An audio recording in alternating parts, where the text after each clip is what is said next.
Okay, so for about 30 years after the Cold War, the whole world was basically operating under a single dominant system.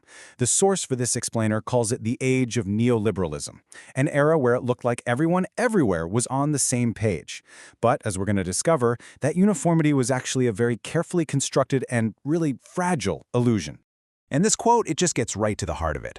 This whole era wasn't really defined by some coherent, solid ideology. No. It was defined by a shared myth, a really powerful story that almost everyone, for a while, totally bought into. So our job here is to peel back the layers of that story, to figure out how it worked and, why it eventually just fell apart. So where did this story even begin? Well, you have to go right back to the fall of the Berlin Wall. When the Soviet Union collapsed, it honestly felt like the big ideological fights were over. Liberal democracy and capitalism had won. Full stop. People were calling it the end of history. Like, this was the final triumphant chapter in humanity's political story. But here's the twist. The source argues this victory wasn't so simple. It was more like a giant global projector screen.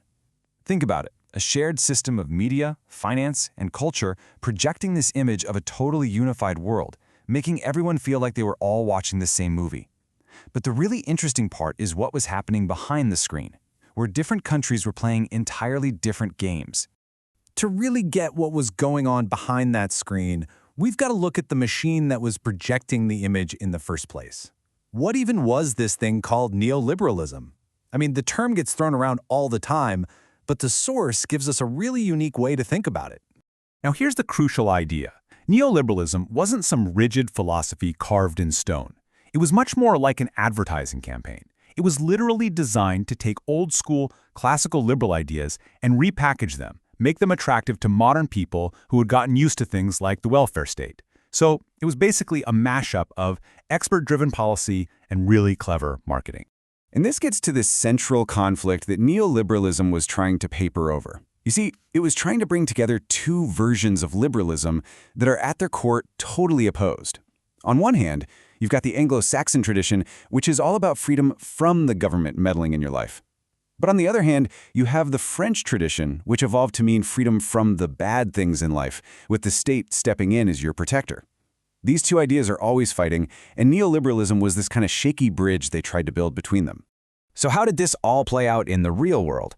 Let's do a quick tour of the globe during this era. Because remember, everyone was looking at that same projector screen, that same story of global progress. But in reality, they were all using the system to chase their own, very different national goals. And wow, the strategies were so different. You had Russia clawing its way out of the chaos of the 90s and hardening into this authoritarian state that was pretty resentful of the West. Then there's Europe, which was busy building its huge bureaucratic EU empire, often at the cost of real economic energy. But China? China played the game maybe better than anyone. They used global capitalism to create this unbelievable economic boom, all while clamping down even harder with one-party rule. And all the while, the US was basically at war with itself, torn between its founding identity and its new job as the guarantor of this whole global system. Now, we absolutely cannot talk about this era without acknowledging its single greatest success. This system, this illusion, whatever you want to call it, it led to the most dramatic drop in poverty in all of human history. Over 1 billion people, mostly in China and the rest of Asia, were lifted out of extreme poverty as they plugged into the global economy. I mean, that is a monumental, world-changing achievement. But for all its success, the system was built on some deep, deep contradictions. And, starting in the 2000s, a series of shocks began to make that projector screen flicker. The illusion of this perfect, stable global order started to crack, and you can begin to see the unstable reality underneath. And the hits just kept coming. In 2008, the financial crisis showed everyone that the system's economic engine was way more fragile than anyone wanted to admit. Then, in 2016, you had Brexit and the election of Donald Trump, which was basically a giant signal that huge numbers of people in the West were openly rebelling against the elites running the show. And finally, the COVID-19 pandemic just laid it all bare, the incredible power of the global bureaucracies that had quietly grown to manage this whole thing. With each event, the illusion got harder and harder to believe. So where does that leave us? Well, we're living in the aftermath. The projector's been smashed, the illusion is broken, and we're all kind of blinking in the harsh light, just trying to figure out what happens next. The source uses a really powerful metaphor for this feeling. Just think about that. The whole age of neoliberalism was like a pleasant, warm delusion, an opium haze. It felt good, right? things seemed to be getting better, and it was super easy to just ignore the problems bubbling underneath.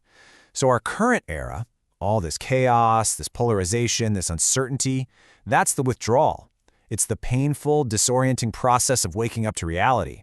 And, what's more, it's probably just getting started. And this really is the fundamental question that's hanging over everything right now.